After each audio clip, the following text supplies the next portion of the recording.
Let's see if everybody can hear me. I'm pretty nervous. I don't like to stand in one place. That podium scares me, so I'm going to be walking around, keep you on your toes. I am going to be asking you to be standing up in about 5 minutes.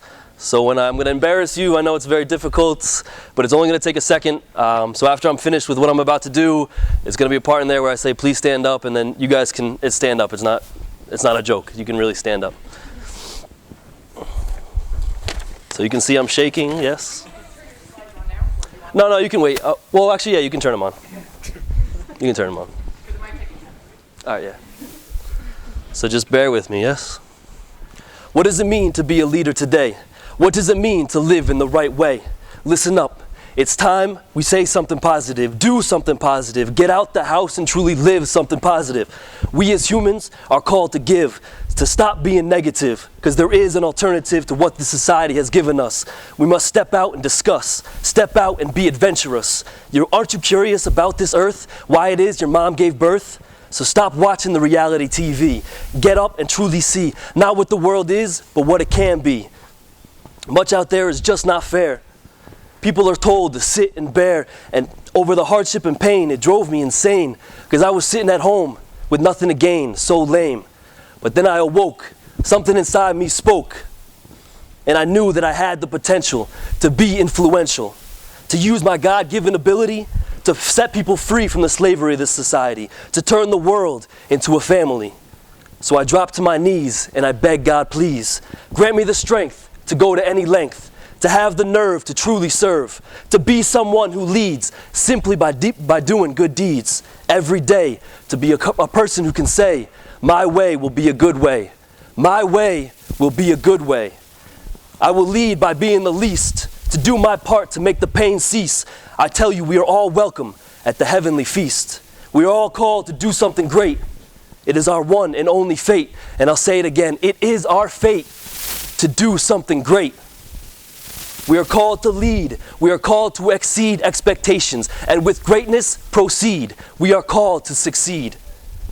So I'm here to hopefully plant a seed that you will concede and listen, and your lives will soon glisten. And you will realize what it is you're missing, what is your mission. And turn to service, because yes, our world deserves us.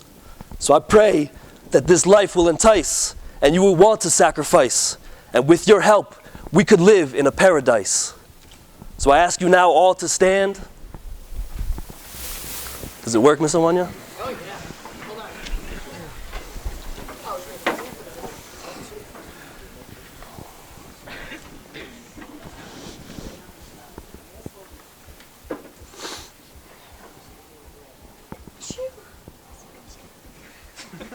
Talk to the person to your left. You can't do that. Person to your left.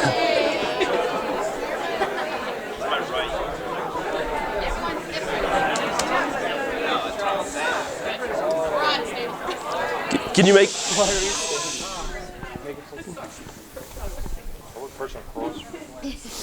All right, so now I asked you all to stand. Now I ask you to all raise your right hand and repeat after me. I want to be who I'm supposed to be. I want to be who I'm supposed to be. I will be a leader of tomorrow who brings peace and not sorrow. I will be a leader of tomorrow who brings peace and not sorrow. I will serve humanity like it is my own family. I will serve humanity like it is my own family. With honesty and empathy, I will try to understand the poverty and work towards unity. With honesty and empathy, I'll try to understand the poverty and work towards unity. With my humility, I will show society my positive personality. With my humility, I will show society my positive personality. Through our diversity and ability, we will all be free, living in a peaceful community. Through our diversity and ability, we will all be free, living in a peaceful community. And I will work hard to make this a reality. And I will work hard to make this a reality. All right, thank you. You can all sit down. Thanks for bearing with me. Thank you for listening.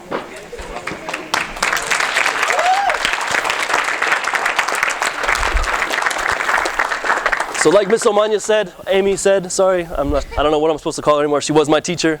My name is Steve, and just a real quick personal thing. whatever you do, whatever you like to do in your life, music, movies, sports, video games, whatever it is that you like, it can be positive. It doesn't have to be negative. So just a quick example is, I used to love rap music. I used to love rap music. And then I realized how bad it was. How bad it was.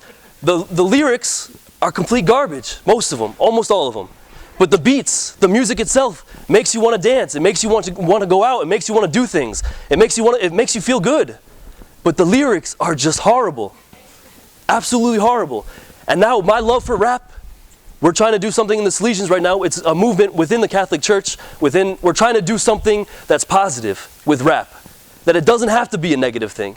So there's something that I love, I can turn into positive. I don't have to settle for something negative. I can turn what I love into something positive. And you can do the same thing with sports. Anything that you love, anything that is good, can be made positive. It doesn't have to be a negative thing.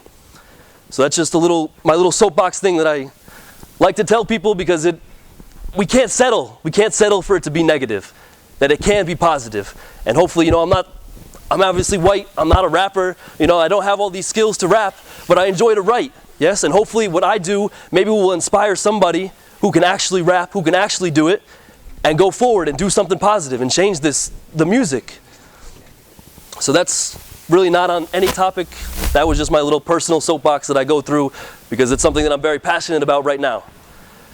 I graduated Canterbury when I was in 2003.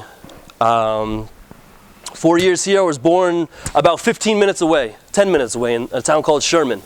My older sister went here, my younger sister went here. And while I was at Canterbury, I did have my experiences with service. Besides the sports, I was a huge sports player, captain of the soccer team. I guess Canterbury still has the play sports every season. But I used to love sports. But also I did the midnight run with Mr. Simonelli, the soup kitchens. We delivered presents. We had to rake leaves down in the green. I was a sacristan. I did all this stuff. But do you know why I did it? Resume booster. I wanted to get to school. I wanted to go to a good school. So that's why I did most of that stuff. I didn't always do it for the right reasons. I did it because I wanted to get into school. But that's okay.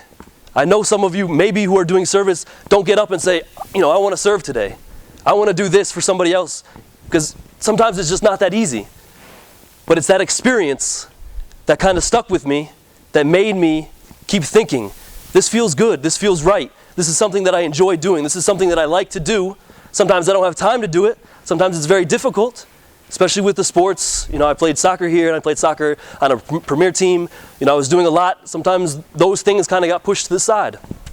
But that's okay, because it's the experience. You never know what experience is going to change your life. And that's why you have to continue to experience. So each one of those experiences helped me in a little way.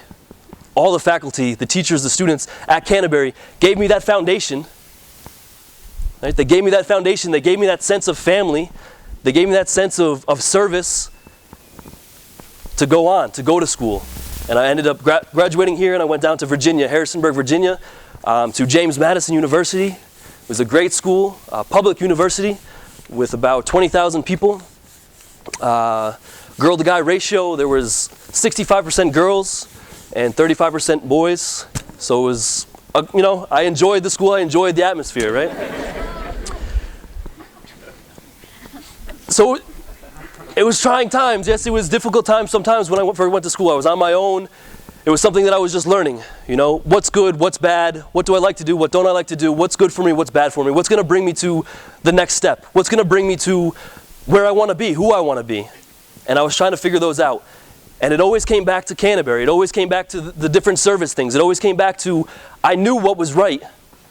And all I had to do was choose to do that right thing. And sometimes it wasn't easy. Sometimes I didn't choose the right thing. But I had that ability. Yes, I had that knowledge because I experienced the good. I experienced the service. I experienced what I did at Canterbury. And that gave me what I needed to discern what was good and what was bad for me personally. It wasn't until my junior year that I really stepped up and went on a service trip. I went to Costa Rica on an alternative spring break. So instead of going to Cancun or Acapulco, to go and drink for a week and not remember anything and spend all your money, I decided to go on an alternative spring break trip, and I remembered the whole thing, and it changed my life.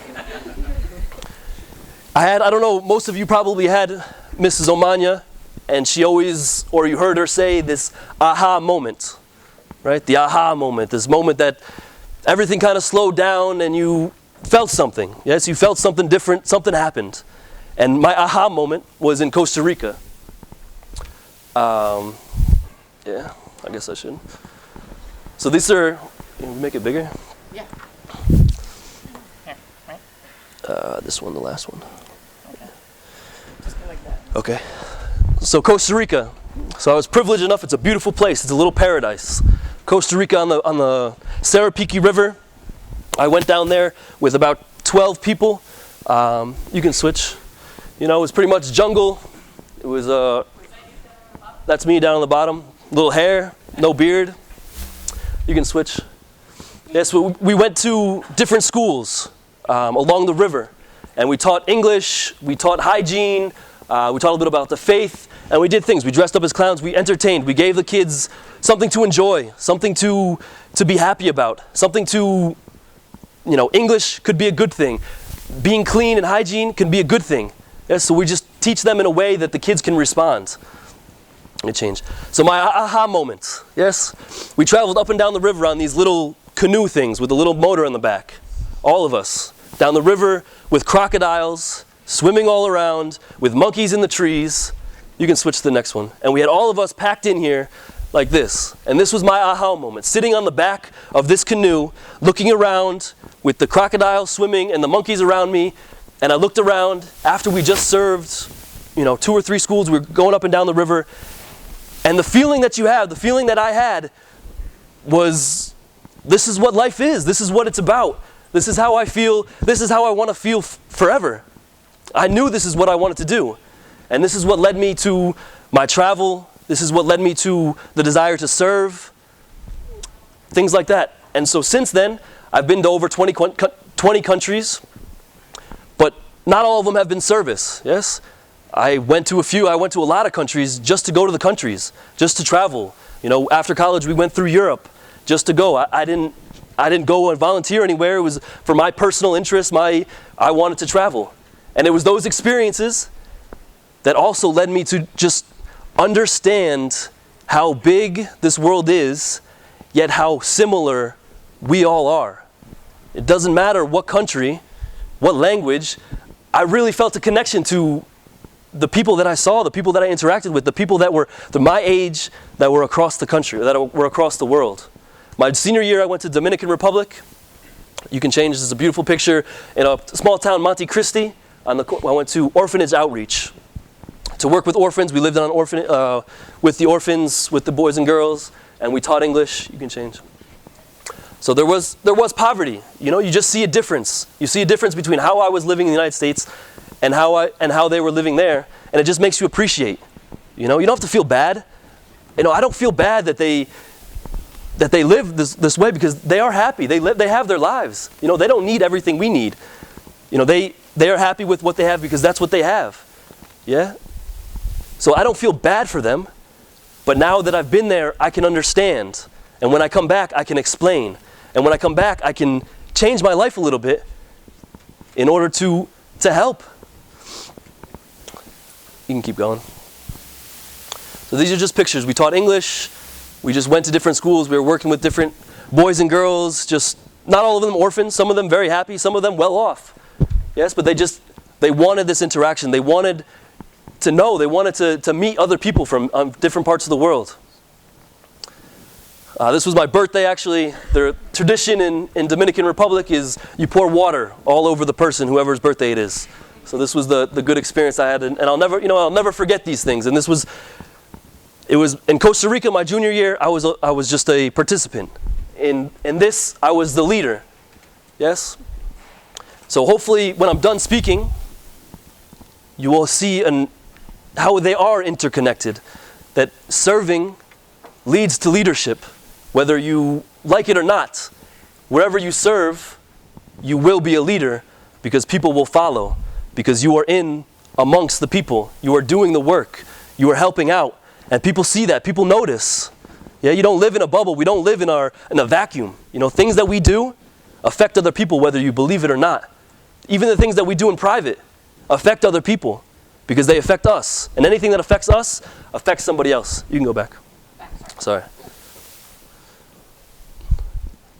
So just keep that in mind. After junior and senior year, I graduated a business management degree. Had no idea why I went to school. I just went to school because I thought that's what I had to do. I got a business management degree. Didn't know what I was going to do with it. Didn't want to work in an office. I dreaded the fact of sitting in front of a cubicle or in front of a computer all day. That wasn't me. That's not who I wanted to go. So I left for Spain. And this is my little Spanish family. The boss is all the way on the right side over there. And I taught English as my job to adults, to kids, just to make some money. And then I volunteered for this, it's Red Deporte y Cooperación, which is like a sports network, and it integrated the community through sports. So the immigrants from Latin America, the immigrants from Africa who came to Spain, who came to Madrid, we tried to bring them into the community, to unite a community through sports. So we did different sports programs, things like that, tournaments, leagues, kind of gender equality things, anything that would unite a community that dealt with sports. And I spent a year in Spain, and it was the worst and also the best experience of my life. It challenged me.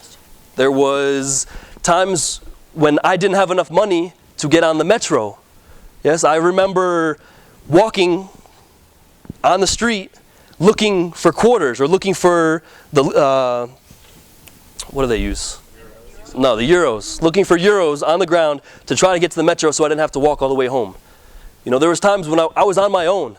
I didn't want to ask my parents for money. I was working. I was there on my own. I wanted to do it.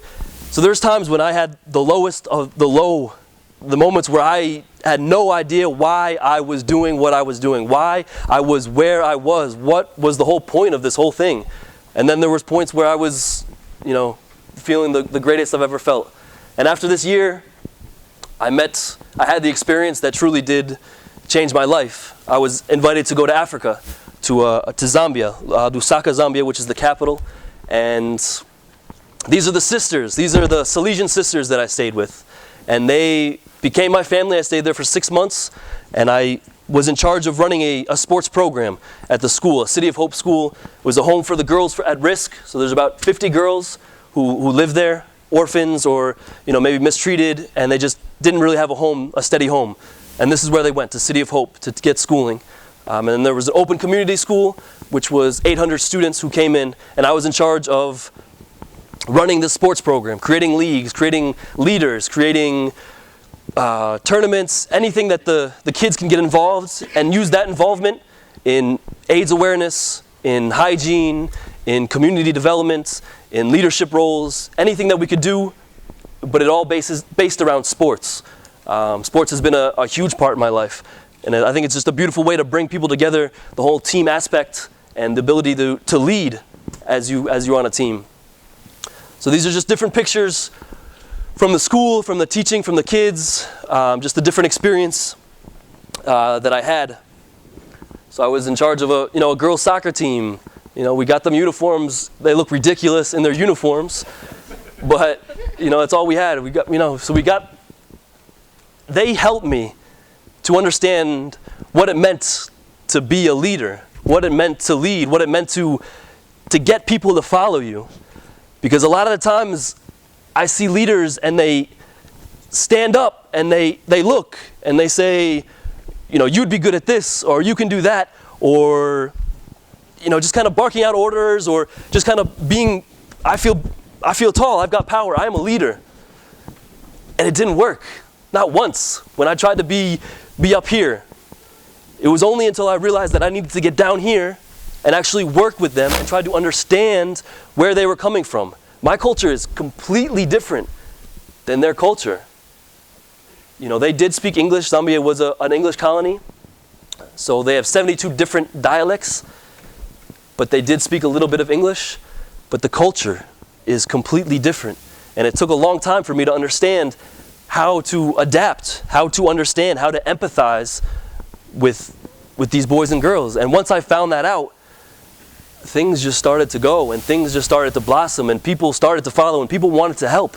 They weren't getting paid because we had really no money to pay them, but they still wanted to help because they felt that it was the right thing to do. And I just looked on the website for the Salesian Sisters, and the sports programs are still going. They had the basketball tournaments, they had soccer tournaments, they had volleyball tournaments. They're still going, and I've been gone for a year. I cried when I saw that, because that means something. That means that I left something there. I didn't think I did. I thought they changed me more than I changed them. But something, whether it be just a little seed that say, we can do this on our own. We saw him do it, or we worked together and we figured out how to do it, and something happened. So it is possible. So we had tournaments and all these kind of things. So it was an experience that changed my life. After this, I'm not sure if Ms. Omanya said it, but after this I decided to join the seminary. I'm now studying to be a Catholic priest with the Salesians of Don Bosco. And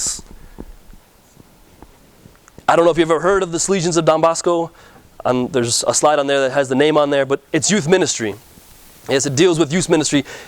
We are completely dedicated to the youth, to the young adults, to people of any age, pretty much any age, but primarily high school, college, maybe a little younger than high school students. And it's this experience, and like I said before, you never know what experience is going to change your life. And if you always sit in the house, or if you sit in your comfort zone, if you sit where you feel the most comfortable, you will never experience something great. You will never learn. It's when you step out, it's when you're in a place where you have no idea what is going on, why you're here, or how to speak the language, that's when you start to learn things about yourself. And that's when you start to really experience.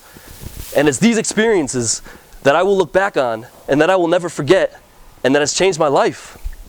And it's a beautiful feeling. And I want to tell you one story, because it doesn't really have that much to do with service. So this is one of the villages that we stayed at. These experiences it's not easy, so you can stop here.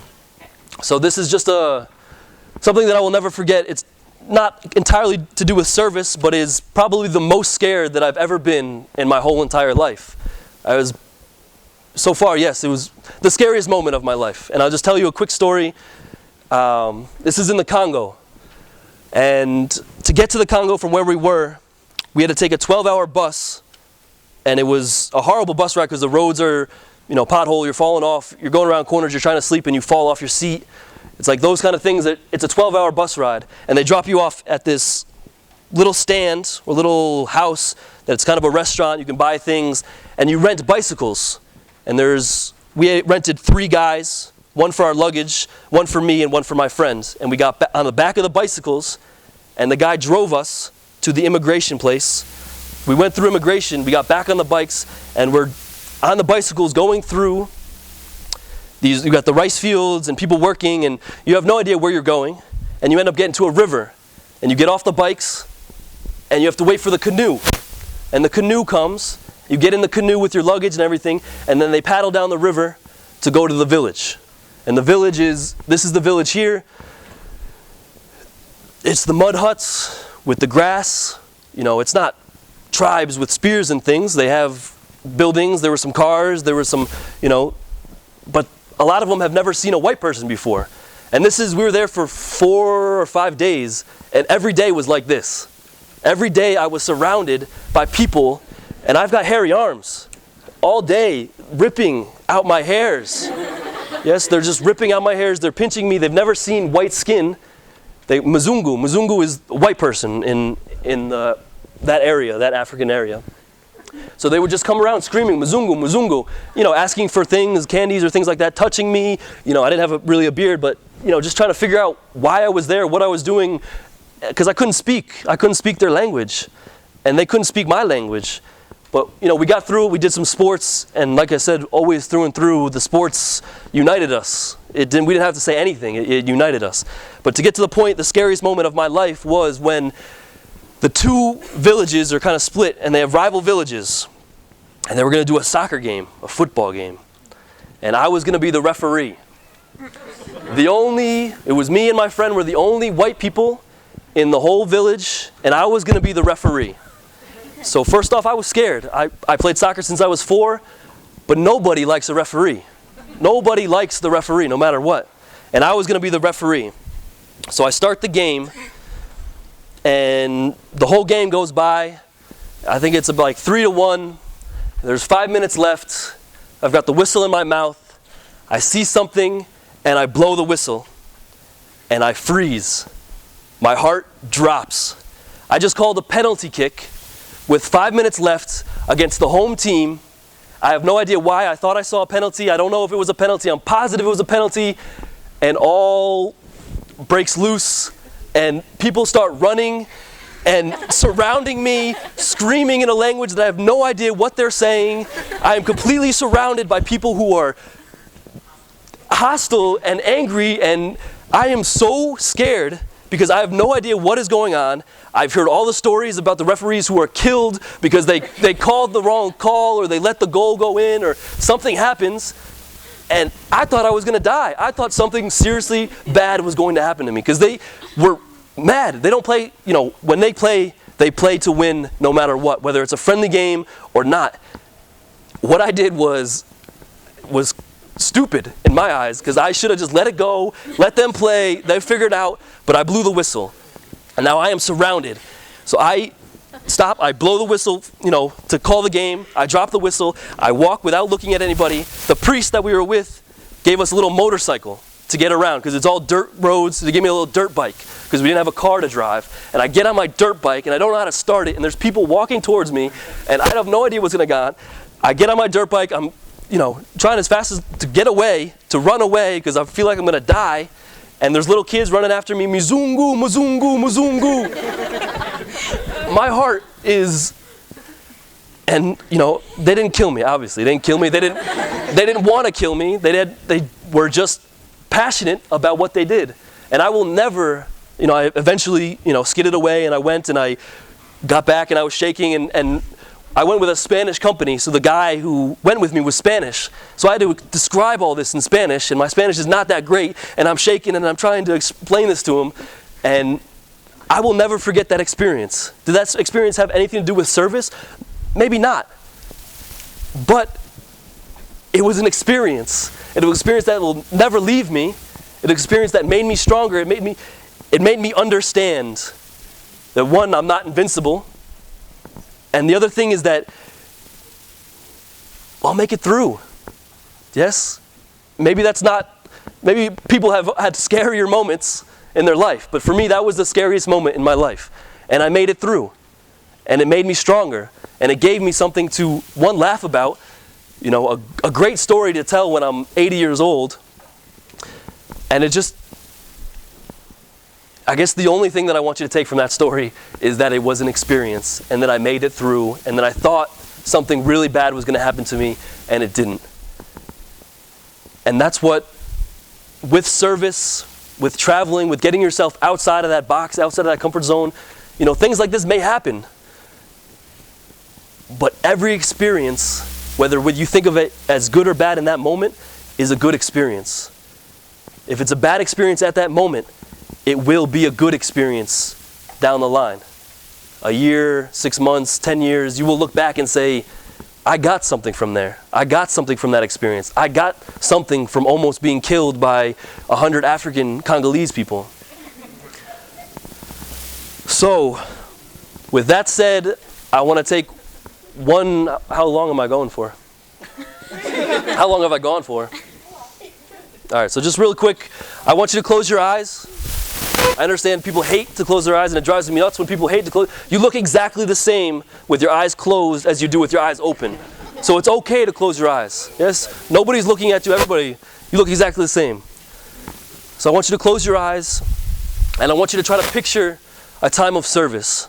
I want you to try to picture a time where you traveled, you went to a different country, you were in your same town, anywhere where you served somebody else, not being paid, not being forced to, that it was a act of love. It was an act of friendship. It was an act of trust, of respect. Or maybe somebody served you. But I want you to try and think of that time where you did that service, where you had that experience. And I want you to try to see that person. I want you to try to see their eyes, see their smile, see how they feel. Feel that connection.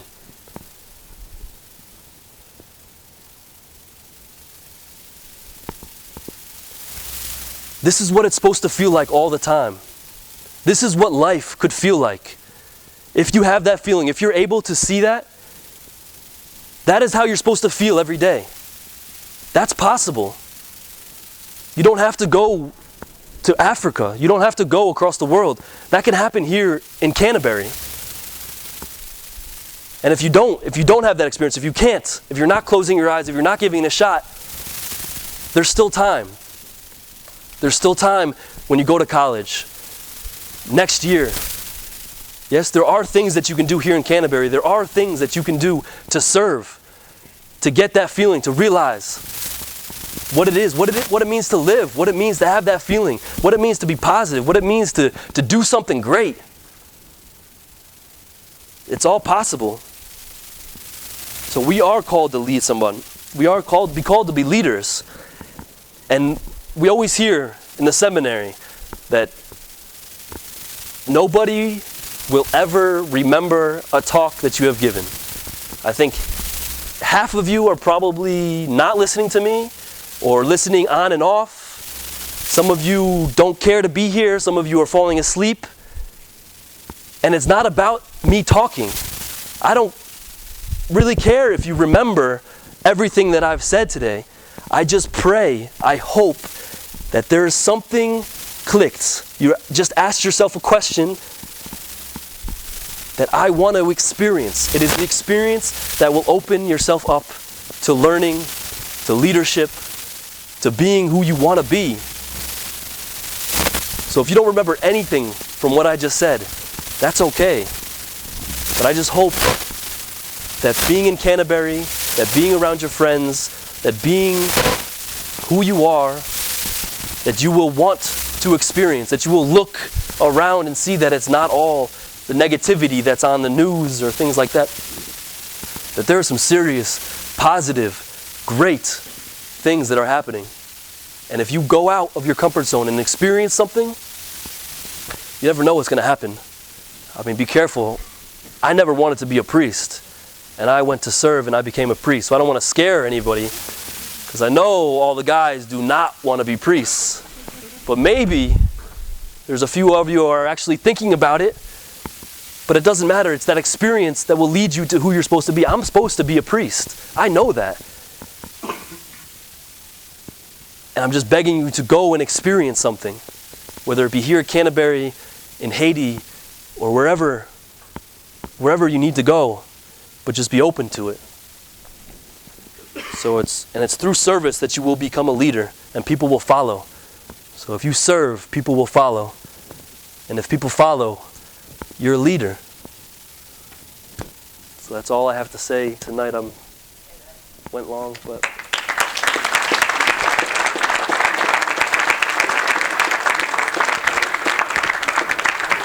and I don't know if you have pens, but I put my email on the last slide.